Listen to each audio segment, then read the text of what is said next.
जम्मू कश्मीर के पहलगाम में 22 अप्रैल को आतंकियों के एक समूह ने पर्यटकों पर अंधाधुंध गोलियां बरसाकर 26 लोगों की हत्या कर दी थी, जिसमें कर्नाटक के 2 नागरिक भी शामिल थे। इस हमले की पक्ष विपक्ष के सभी नेताओं ने कड़ी आलोचना की है। पूरा देश आतंकियों के खिलाफ सख्त एक्शन की मांग कर रहा है, तो वहीं इस मामले को लेकर सियासत भी छिड़ी हुई है। एक तरफ कांग्रेस के सांसद और लोकसभा में विपक्ष के नेता राहुल गांधी और कांग्रेस अध्यक्ष मल्लिकार्जुन खड़गे ने केंद्र सरकार को इस संकट की घड़ी में संपूर्ण समर्थन का ऐलान किया, तो वहीं प्रधानमंत्री नरेंद्र मोदी को एकजुटता और सहयोग का संदेश दिया। तो वहीं दूसरी तरफ कई कांग्रेसी वरिष्ठ नेता केंद्र सरकार पर सवाल खड़े कर रहे हैं और इसको सरकार की विफलता करार दे रहे हैं। तो ऐसे में आइए हम आपको बताते हैं सीएम सिद्धारमैया समेत कांग्रेस के किन किन नेताओं ने पहलगाम हमले को लेकर विवादित बयान दिया है, जिसको लेकर वो बीजेपी के निशाने पर आ गए हैं। कर्नाटक के मुख्यमंत्री सिद्धारमैया ने शनिवार को पत्रकारों से बातचीत में कहा था कि हमले के बाद हुई सर्वदलीय बैठक के दौरान प्रधानमंत्री नरेंद्र मोदी को वहां होना चाहिए था। वो बिहार में चुनाव प्रचार करने गए थे। ऐसे में सवाल है कि उनके लिए क्या महत्वपूर्ण है, वो लोगों को गुमराह कर रहे हैं। वहीं आतंकी हमले को लेकर भारत की प्रतिक्रिया के बारे में पूछे गए सवाल का जवाब देते हुए सीएम सिद्धारमैया ने कहा कि युद्ध की कोई जरूरत नहीं है, हम इसके पक्ष में नहीं हैं, हमें कड़े कदम उठाने चाहिए, सुरक्षा बढ़ाई जानी चाहिए। सिद्धारमैया अपने इस बयान को लेकर बीजेपी के निशाने पर आ गए। इतना ही नहीं, सिद्धारमैया का ये बयान पाकिस्तानी मीडिया में भी खूब छाया रहा। वहीं बाद में सिद्धारमैया ने अपने बयान को लेकर कहा कि एक देश के पास युद्ध का अंतिम विकल्प होना चाहिए। सिद्धारमैया ने कहा कि मैंने युद्ध के बारे में जो बयान दिया उस पर हो रही बहस और चर्चा को मैंने देखा है, चाहे वो पक्ष में हो या विपक्ष में। युद्ध हमेशा एक राष्ट्र का आखिरी विकल्प होना चाहिए, कभी भी पहला और एकमात्र विकल्प नहीं होना चाहिए। जब दुश्मन को हराने के लिए हर तरीका विफल हो चुका हो, तब एक देश को युद्ध में जाने के लिए मजबूर होना चाहिए। पाकिस्तान के समर्थन से आतंकवादियों ने पहलगाम में खौफनाक हमला करके साफ कर दिया है कि हमारी खुफिया और सुरक्षा प्रणाली में गंभीर चूक हुई है। अब सरकार की जिम्मेदारी है कि पहले इन कमियों को सही किया जाए और ये सुनिश्चित किया जाए कि भविष्य में ऐसी त्रासदी फिर से ना हो। दुनिया भर के देशों ने पाकिस्तान प्रायोजित आतंकवाद की कड़ी निंदा की है और भारत के साथ मजबूती से खड़े हैं। हमें इस अभूतपूर्व वैश्विक समर्थन का लाभ उठाना चाहिए और पाकिस्तान को ऐसा कड़ा सबक सिखाना चाहिए कि वो कभी भी ऐसा दोबारा ना करे। वहीं बीजेपी ने मुख्यमंत्री सिद्धारमैया की आलोचना की। बीजेपी सांसद सुधांशु त्रिवेदी ने कहा कि बहुत दुख की बात है कि कांग्रेस के कुछ नेता ठीक वही भाषा बोल रहे हैं जो पाकिस्तान बोल रहा है। जहां देश एक तरफ इस दुर्दांत आतंकवादी हमले के कारण आक्रोश में है और देश के जन जन की भावना ये है कि इसका कठोर और प्रभावी उत्तर भारत को देना चाहिए। प्रधानमंत्री श्री नरेंद्र मोदी जी ने देश की उसी भावना के अनुरूप अपना यह संकल्प व्यक्त किया है कि दुनिया के अंतिम छोर तक इस घटना को करने वालों को अंजाम तक पहुंचाकर न्याय सुनिश्चित किया जाएगा। वही बहुत दुख का विषय है कि कांग्रेस पार्टी के कुछ नेता ठीक वही भाषा बोल रहे हैं जो पाकिस्तान के नेता बोल रहे हैं। कांग्रेस के वरिष्ठ नेता और कर्नाटक के मुख्यमंत्री श्री सिद्धारमैया के द्वारा यह कहना कि युद्ध कोई विकल्प नहीं है, यह अक्षरशः वही भाषा है जो पाकिस्तान के रक्षा मंत्री, पाकिस्तान के गृह मंत्री और पाकिस्तान के विदेश मंत्री बोल रहे हैं। वहीं बीजेपी सांसद तेजस्वी सूर्या ने कहा कि सीएम सिद्धारमैया का यह बयान बेहद निंदनीय और आपत्तिजनक है। ये फैसला लेने वाले हम कौन होते हैं?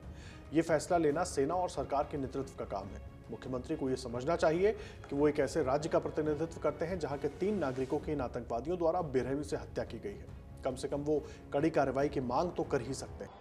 Chief Minister Siddaramaiya's statement that we must not take severe action against Pakistan is highly condemnable and highly objectionable. Who are we to take this call? It is for the army, it is for the leadership of the government to take this call. For those who have massacred our people brutally, if we don't take action against them, should we do aarti? Should we give them some awards? Should we call them here and in front of Vidhan Sabha, should we felicitate them? क्या बात कर रहे हैं? इस बीच कर्नाटक के मंत्री RB Timmapur ने यह कहकर एक और विवाद खड़ा कर दिया कि आतंकवादी हत्या करने से पहले उनका धर्म नहीं पूछते। राज्य के आबकारी मंत्री आरबी तिम्मापुर ने पत्रकारों से बातचीत करते हुए कहा कि उन्हें नहीं लगता कि आतंकियों ने गोली मारने से पहले लक्ष्य का धर्म पूछा होगा। उन्होंने कहा, जो व्यक्ति गोली चला रहा है क्या वो जाति या धर्म पूछेगा? वो बस गोली चलाकर चला जाएगा। व्यवहारिक रूप से सोचें, वो वहां खड़ा होकर नहीं पूछेगा या फिर गोली नहीं चलाएगा। मंत्री ने यह भी कहा कि देश इस जघन्य हमले से परेशान है और आरोप लगाया कि इसे धार्मिक मुद्दे के रूप में पेश करने की साजिश रची जा रही है। वहीं महाराष्ट्र में कांग्रेस विधायक दल के नेता विजय वडेट्टीवार ने पहलगाम हमले मामले में केंद्र सरकार पर निशाना साधते हुए ऐसा बयान दे दिया जिस पर अब बीजेपी भड़क गई है। केंद्र सरकार पर निशाना साधते हुए कांग्रेस विधायक विजय वडेट्टीवार ने कहा, पहलगाम में जो आतंकी घटना हुई उसकी जिम्मेदारी तो सरकार को लेनी चाहिए। वहां पर सुरक्षा की व्यवस्था क्यों नहीं थी, इसे लेकर खुफिया विभाग क्या कर रहा था, ये सब सरकार की विफलता है। इसके साथ ही उन्होंने कहा कि आतंकियों के पास इतना समय कहां होता है कि वो मरने वाले के कान में जाकर पूछे कि तुम हिंदू हो या फिर मुसलमान। आतंकियों का कोई मजहब नहीं होता। भारत पाकिस्तान जहाँ पे है वहीं पे करते रहते हैं। पहलगाम की जिम्मेदारी किसकी है? जिम्मेदारी तो सरकार ने लेनी चाहिए। पहलगाम की जिम्मेदारी, जो पहलगाम में घटना हुई, 27 लोगों की जान गई, क्या तुम्हारा वहाँ पे सिक्योरिटी क्यों नहीं थी? क्यों निकाली गई? वहाँ पे तुम्हारे इतने 200 किलोमीटर तक लोग अंदर आके अतिरिक्त घुस जाते हैं, तो तुम्हारा इंटेलिजेंस क्या कर रहा था? वो फेल्योर नहीं है, इस सरकार का फेल्योर नहीं है। इस बारे में कोई बात नहीं करता। बात क्या करते हैं? तो उन्होंने हिंदू का पूछ कर मारा। अरे कोई टेररिस्ट को पूछने तक समय होता है क्या? उनके कान में जाके नजदीक जाके पूछेगा? ये सब जो बातें हैं बहुत सारे इसमें कंट्रोवर्शियल, कोई बोलता है ऐसा हुआ ही नहीं, कोई बोलते हैं ऐसा हुआ है। ये प्लान करके मत करो। टेररिस्ट है, उसको कोई जात धर्म नहीं होता है, उसके साथ में ऐसा मत करो। और उसको सीधा से सीधा उनको पकड़ के कार्रवाई करो। यही देशवासियों की भावना है। ये देश के ऊपर का हमला हम मानते हैं। अब इस तरह से बातें करके मूल मुद्दों को बगल देना, यह गलत है।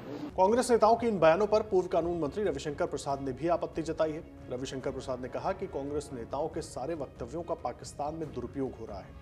जिस समय देश को एक साथ एक स्वर में बोलना चाहिए, उस समय कांग्रेस नेता देश को और बदनाम कर रहे हैं। ये ठीक नहीं है। आज दुनिया भर के देश भारत के साथ हैं, ऐसे में क्या हम यहां पर एक सुर में नहीं बोल सकते? मित्रों, हमें 2-3 सवाल खड़े करने हैं। क्या राहुल जी और खरगे साहब, आपका अपनी पार्टी पर कोई कंट्रोल नहीं है क्या? या आपने एक प्रोफार्मा कह दिया कि देश को एक होना चाहिए और बाकी लोगों को छूट दे दी गई है कि जो चाहे बोलते रहो?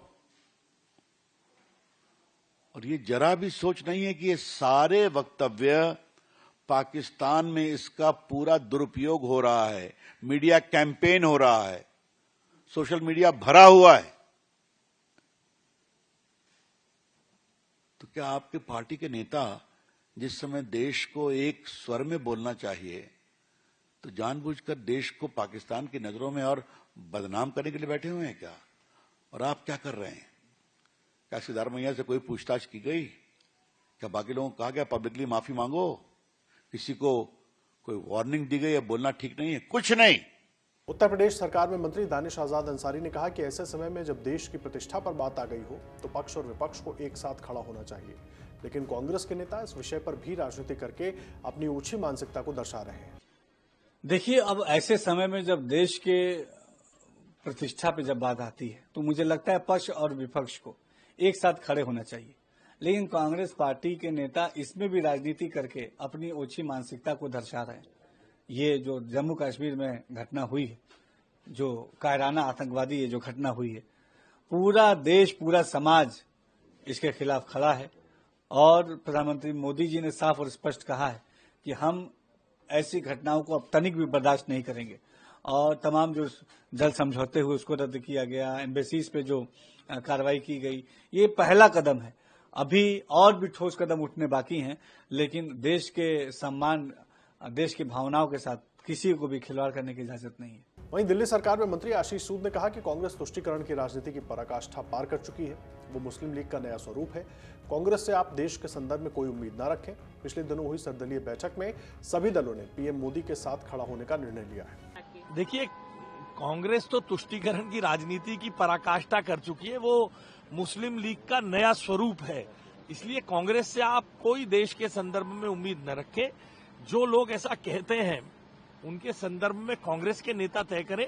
मगर आज सर्वदलीय बैठक में जो पिछले दिनों हुई, उसमें सभी दलों ने प्रधानमंत्री जी के साथ खड़ा होने का निर्णय किया है। कांग्रेस ऐसे लोगों को खुद निपटे। वहीं अपने बयान पर विवाद मचने के बाद विजय वडेट्टीवार ने इस पर सफाई भी दी है। कांग्रेस नेता ने कहा कि अगर हमलावरों द्वारा जाति धर्म पूछा गया है तो उनकी देश में अस्थिरता लाने की, देश में दो समुदायों को आपस में लड़ाने की और देश को नुकसान पहुंचाने की मंशा हो सकती है। इससे स्पष्ट होता है कि इसके पीछे पाकिस्तान की हमारे देश को नुकसान पहुंचाने की मंशा है। हिंदुस्तान को अस्थिर करने वाली इन शक्तियों के खिलाफ सरकार जो भी कार्रवाई करेगी उसे लेकर कांग्रेस पूर्ण रूप से उनके साथ है। ये अतिरेकियों ने किया हुआ भ्या डल्ला है, इसके बारे में अभी अलग अलग तरह की चर्चाओं का दौर चल रहा है। मूल रूप से अतिरेकी आए और उन्होंने 27 लोगों की जान लेकर चले गए। किसी ने जात धर्म भी पूछा, किसी ने नहीं पूछा। अगर ये पूछा गया है तो इसका मतलब यही है कि देश को अस्थिर करने के लिए, देश में दो समुदायों को, दो धर्मों को आपस में लड़ाने के लिए और देश का नुकसान करने के लिए उनकी मंशा हो सकती है। हिंदुस्तान में इस तरह टेररिस्ट ने उनको कलमा पढ़ने को लगाना, तो इसके पीछे की पाकिस्तान की राजनीति अपने देश को नुकसान पहुंचाने की है। वहीं दिल्ली में आयोजित एक कार्यक्रम में पूर्व केंद्रीय मंत्री मणिशंकर अय्यर ने कहा कि बहुत से लोगों ने विभाजन को लगभग रोक दिया था, लेकिन ये इसलिए हुआ क्योंकि मूल्यों में मतभेद थे। विभाजन हुआ और आज तक हम उस विभाजन के परिणामों के साथ जी रहे हैं। क्या हमें ऐसे ही विदा लेना चाहिए? क्या विभाजन के अनसुलझे सवाल 22 अप्रैल को पहलगाम के पास घटी भयानक त्रासदी में नहीं झलकते? I think many people almost prevented partition, but partition happened. And partition happened because there were differences in value systems and assessments of the nature of India's nationhood and its civilizational inheritance between people like Gandhi, I would say, and Pandit Nehru, and Praveen Davar's father, and Jinnah, and many other Muslims who did not agree with Mr. Jinnah. But the fact is that partition happened, and till today we are living with the consequences of that partition. वहीं से पहले कांग्रेस नेता प्रियंका गांधी के पति Robert Vadra ने भी आतंकी हमले में जान गंवाने वाले लोगों के प्रति अपनी श्रद्धांजलि व्यक्त करते हुए विवादित बयान दिया था। रॉबर्ट वाड्रा ने कहा था कि देश में जो मुसलमानों के खिलाफ माहौल बना हुआ है उसकी वजह से ये हमला हुआ है। सुनिए उन्होंने क्या कुछ कहा था। दुख प्रकट करता हूं और जिन लोगों ने अपने प्यारों को खोया, गहरी निंदा है मुझे। ऐसे जो आतंकवाद ने अटैक किया और 28 लोगों की मौत हुई, काफ़ी लोग घायल हुए। जो घायल हुए हैं मुझे यही है कि वो स्वस्थ हों जल्दी से जल्दी, और मेरे तरफ से जो भी मैं कर पाऊंगा मैं करने के लिए तैयार हूं। ऐसी जो मुद्दे होते हैं, जो टेररिस्ट, जो आतंकवाद हैं, जो सोच रहे हैं इससे उनके जो मुद्दे हैं वो उजागर होंगे। ये बहुत ही कमज़ोर तरीका उन्होंने अपनाया है कि जो निहत्थे लोग हैं, जो छुट्टी बनाने गए हैं, जिनकी अभी अभी शादी हुई है, और कुछ फोर्सेस के लोग हैं, आईबी के लोग हैं, तो उनके ऊपर ऐसे वार करना बिल्कुल गलत है। मेरी संवेदना जिनकी जो लोग अपने प्यारों को खोए हैं, गहरी संवेदना उन लोगों के साथ है। 28 लोग मेरे ख्याल से हैं जो जिनकी मृत्यु हुई, और काफ़ी हैं जो घायल हुए हैं। अब मैं यही कहूँगा कि मुझे हमेशा लगा है, और ये मेरी सोच है, ना कांग्रेस की सोच है, ना मेरे परिवार की सोच है, कि मैं लोगों के बीच में रहता हूँ, मेरा अनुभव है लोगों का, और लोगों से मैं सीखता हूँ, चाहे वो हिंदू हों या मुसलमान हों या अगर सिख हो या ईसाई हो, कि मैं उनकी बात हमेशा बुलंद करता हूँ। हाल ही मैंने दो हफ्ते पहले मैंने भी जो गलत हो रहा है मुसलमानों के साथ, कि जब वो अपनी प्रार्थना करते हैं और अगर जामा मस्जिद में करते हैं और अगर बड़े तादाद में लोग होते हैं और वो बाहर रोड पे आना पड़ता है उनको, तो उनको रोक दिया जाता है या छतों पे रोक दिया जा रहा है कि आप यहाँ प्रार्थना नहीं कर सकते, या मस्जिदों का सर्वे हो रहा है कि हो सकता है कोई मूर्ति मिल जाए या कुछ भी ऐसे हो जाए जो संभल वगैरह में हो रहा है। और अगर आप बाबर या औरंगजेब की बात करते हैं तो माइनॉरिटीज को दुख लगता है। आपको बता दें कि कांग्रेस नेताओं का यह बयान ऐसे समय में आया है जब देश आतंकवाद के खिलाफ एकजुटता की मांग कर रहा है। गौरतलब है कि पहलगाम में हुई आतंकी घटना में 26 लोगों को आतंकवादियों ने मौत के घाट उतार दिया था। मृतकों के परिजनों ने मीडिया से बातचीत के दौरान बताया था कि वो मंजर कैसा था जब आतंकवादियों की ओर से गोलियां बरसाई जा रही थी। इस घटना में मारे गए लोगों के परिजनों ने मीडिया के सामने दावा किया है कि आतंकवादियों ने धर्म के आधार पर इस नरसंहार को अंजाम दिया। आतंकियों ने मारने से पहले धर्म पूछा, शक होने पर कलमा पढ़ने को कहा। जब आतंकियों ने यह सुनिश्चित किया कि पर्यटक हिंदू है तो गोली चलाकर मार डाला। पहलगाम में हुआ यह आतंकी हमला हाल के वर्षों में सबसे घातक हमलों में से एक रहा। हमले में मारे गए लोगों में स्थानीय नागरिकों के साथ साथ पर्यटक भी शामिल थे। अगर आप ये वीडियो YouTube पर देख रहे हैं तो हमारे चैनल को सब्सक्राइब कर बेल आइकन दबाएं, और Facebook पर देख रहे हैं तो हमारे पेज को लाइक करें। 8 मिलियन प्लस सब्सक्राइबर, आपके इस भरोसे के लिए बहुत धन्यवाद।